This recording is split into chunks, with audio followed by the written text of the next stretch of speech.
Chers amis, heureux de vous retrouver aujourd'hui encore, et nous avançons dans notre étude du livre de l'Apocalypse, et aujourd'hui nous allons étudier ce qui se passe au son de la 6e trompette. Alors je vous propose simplement de lire le texte qui se trouve au chapitre 9 du livre de l'Apocalypse, à partir du verset 13.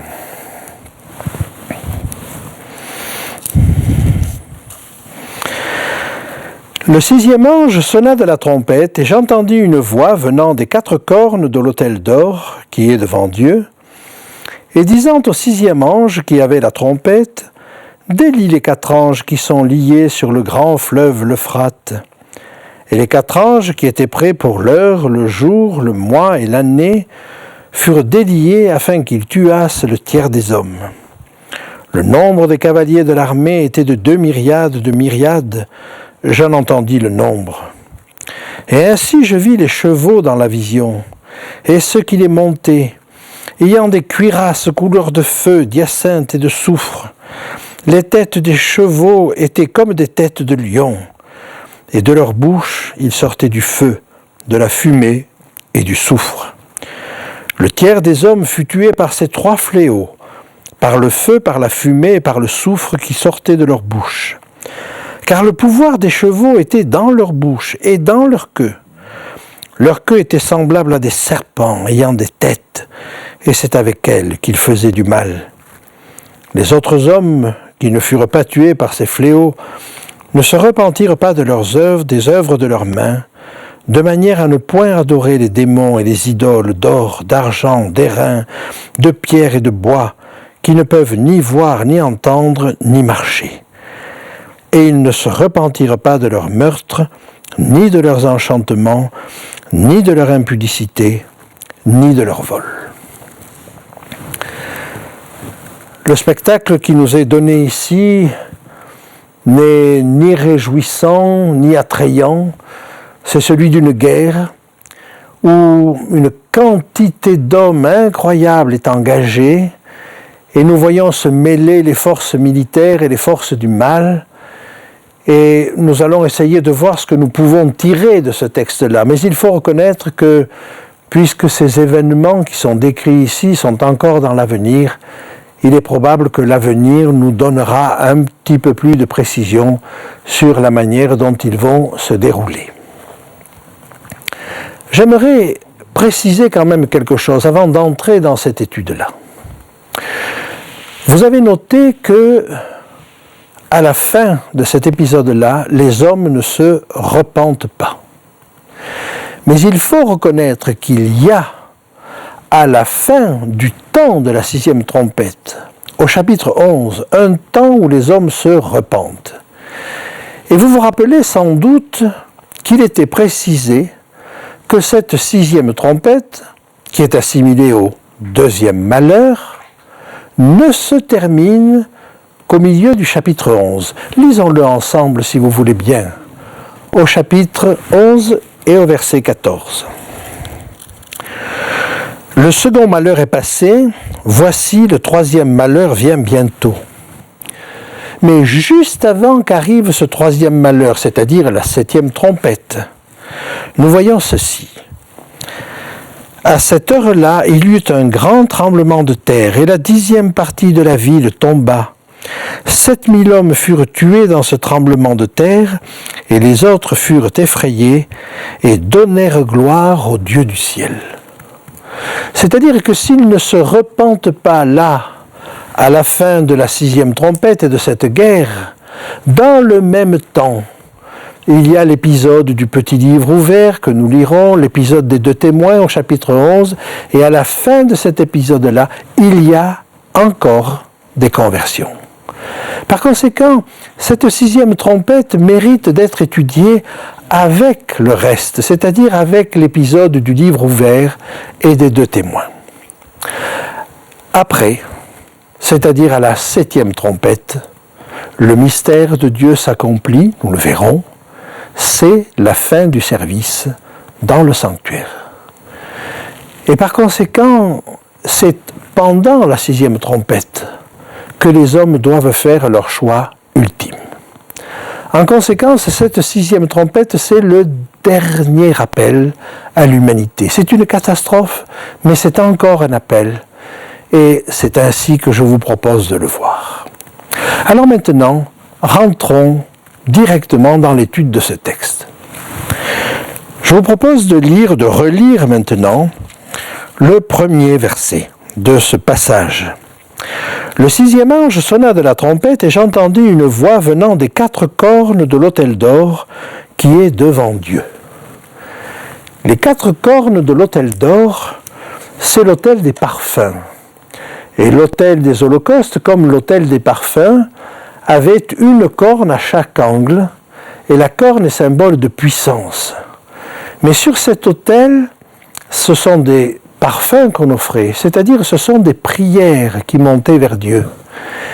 Et ces cornes sont là pour nous indiquer la force de la prière. On a un autre élément qui est intéressant aussi, c'est que l'autel était le dernier élément qui était purifié dans le service de purification du sanctuaire. Alors je vous propose de lire avec moi un texte qui se trouve dans le livre du Lévitique au chapitre 16. Lorsqu'il aura achevé, il s'agit du souverain sacrificateur, du grand prêtre, lorsqu'il aura achevé de faire l'expiation pour le sanctuaire, pour la tente d'assignation et pour l'autel, il fera approcher le bouc vivant.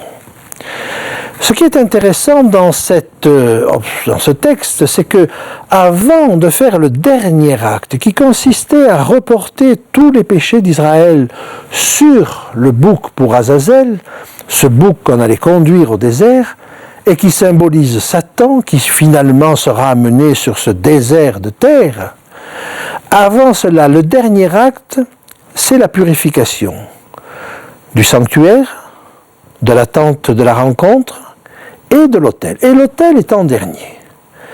Et il est probable que le fait que là, l'autel parle, ou les quatre cornes de l'autel parlent, nous indique que nous sommes tout à fait à la fin du service, juste avant que les péchés d'Israël ne soient éloignés.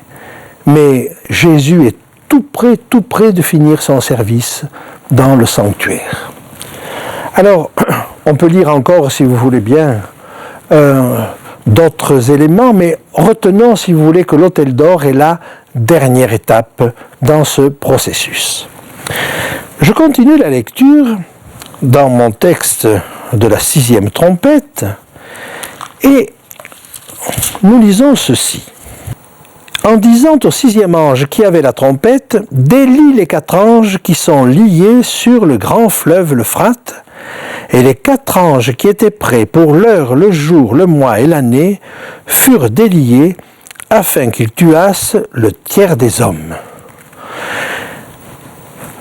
C'est une guerre absolument épouvantable. Si nous prenons ces choses à la lettre, c'est un tiers des hommes qui vont être tués. Mais il s'agit de délier quatre anges qui sont liés sur le grand fleuve l'Euphrate. Alors, le grand fleuve l'Euphrate, on en parle deux fois dans toute l'Apocalypse.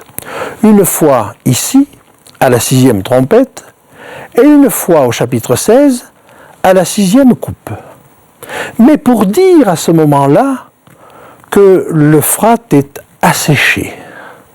Autant dire que les pays, probablement les pays du Moyen-Orient, qui rentrent en conflit à ce moment-là, vont se trouver finalement dans une situation de déchéance importante qui fait dire que le fleuve l'Euphrate sera asséché, et le texte ajoute au chapitre 16 pour permettre au roi de l'Orient de venir.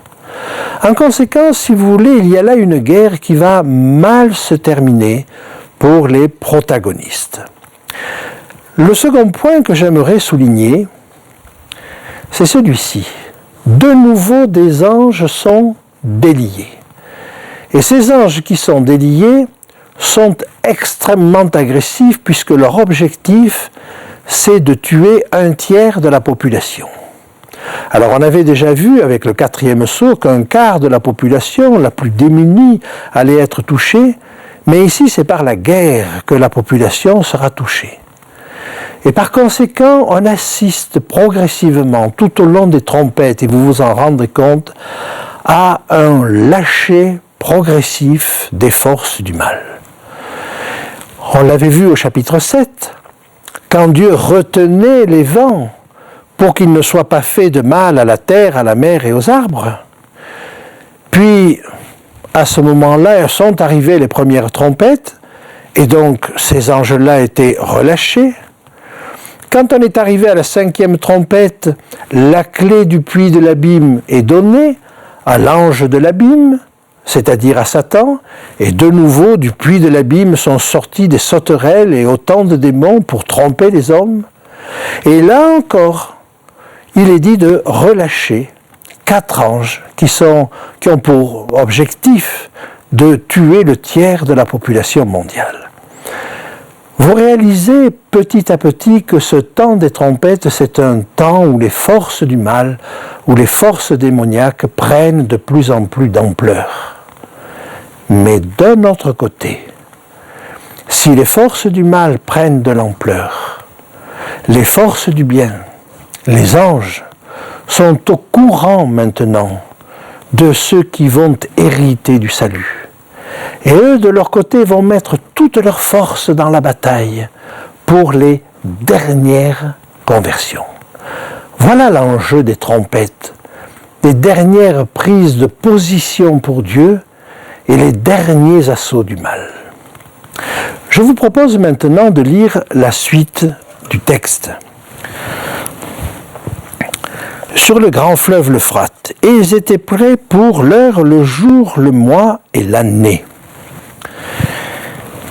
Le grand fleuve l'Euphrate, on peut le comprendre de 2 manières. Ou bien il s'agit d'un élément symbolique et il s'agit de rappeler ce qu'était l'empire de Nebuchadnezzar. Et donc on pourrait voir dans ces pays qui sont ainsi désignés les pays qui étaient sous la domination de Nebuchadnezzar. On peut également se dire que l'Euphrate baigne actuellement 4 pays principaux, la Turquie, la Syrie, l'Irak, et quand il s'est joint au Tigre pour donner le Tchad et l'Arabe, il borde l'Iran. Est-ce que l'Euphrate désigne ces 4 pays ? Je ne sais si on peut aller jusque-là, mais il est clair que ce sont des pays du Moyen-Orient, autour de l'Euphrate, et peut-être que nous verrons tout à l'heure que c'est un petit peu plus large que ces 4 seuls pays, bien qu'ils en forment certainement l'ossature. L'autre point de ce texte, c'est que toutes ces forces étaient prêtes pour l'heure, le jour, le mois et l'année. C'est-à-dire que la guerre se préparait depuis longtemps. Et un exemple récent dans l'actualité, qui n'est pas la réalisation de la prophétie, mais un exemple récent dans l'actualité, c'est l'attaque des forces alliées sous le commandement américain contre l'Irak. Toutes les forces étaient prêtes pour le 15 février 1991 à minuit. Il y avait là un ultimatum. Eh bien, cette guerre-là semble aussi commencer par un ultimatum, parce que toutes les forces coalisées sont prêtes pour l'heure, le jour, le mois et l'année. Je ne sais si on peut aller jusque-là dans la comparaison, mais quand même, il se pourrait bien que cela soit ainsi.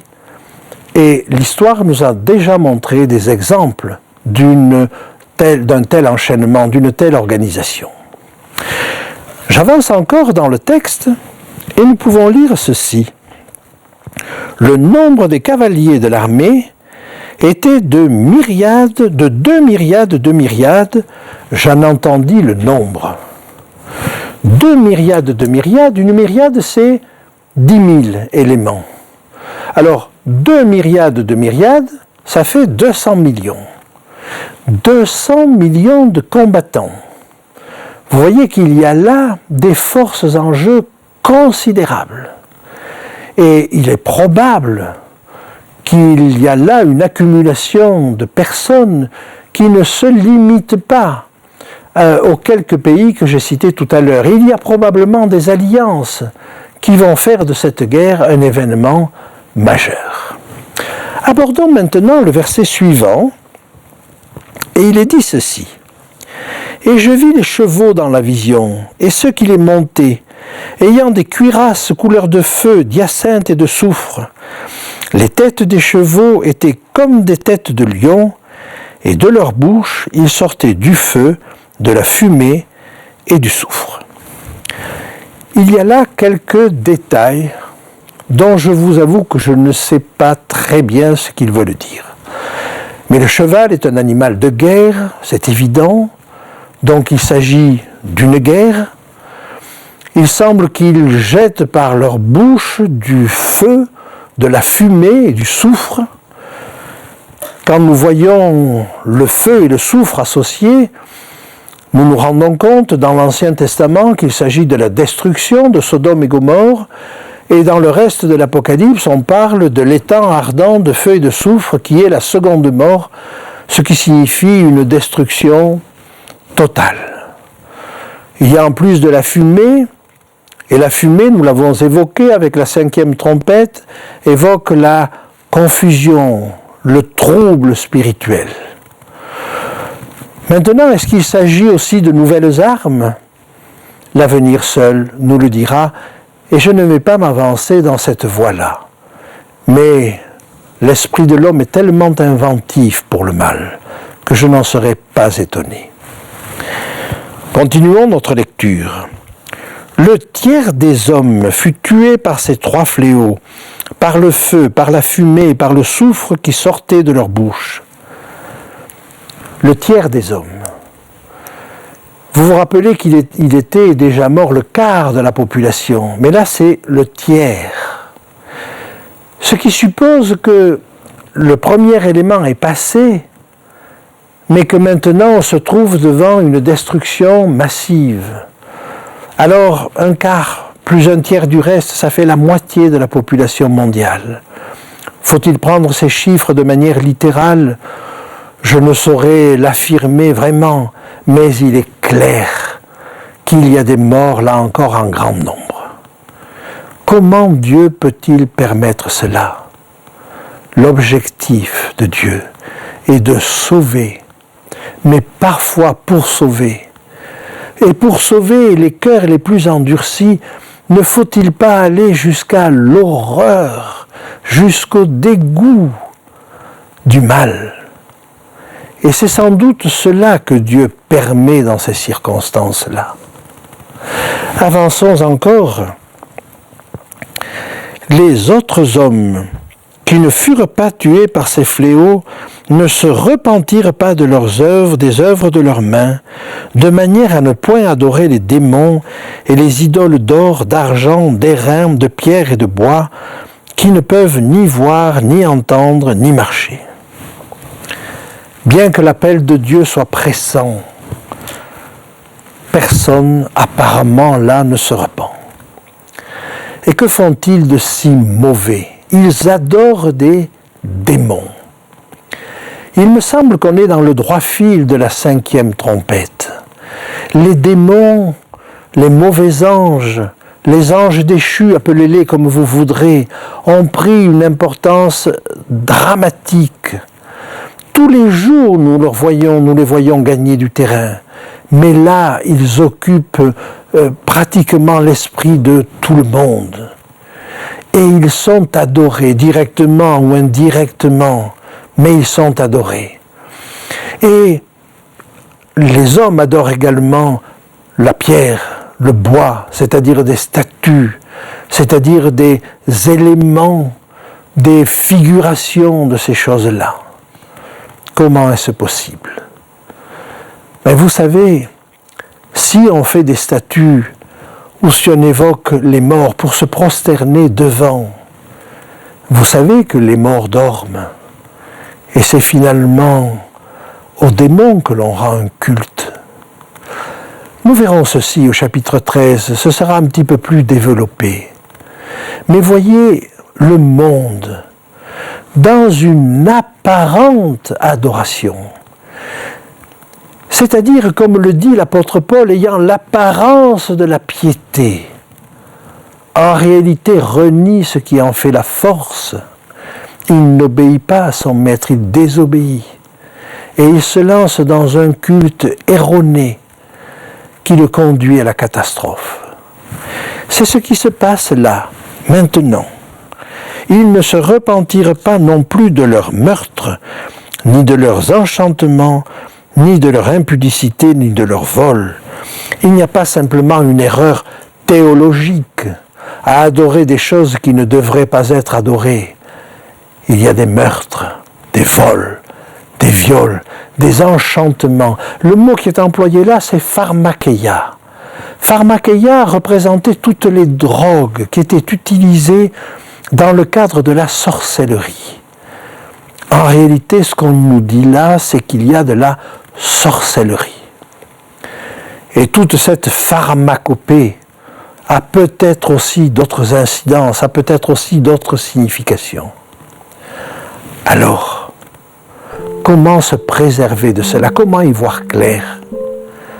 La réponse est toujours la même.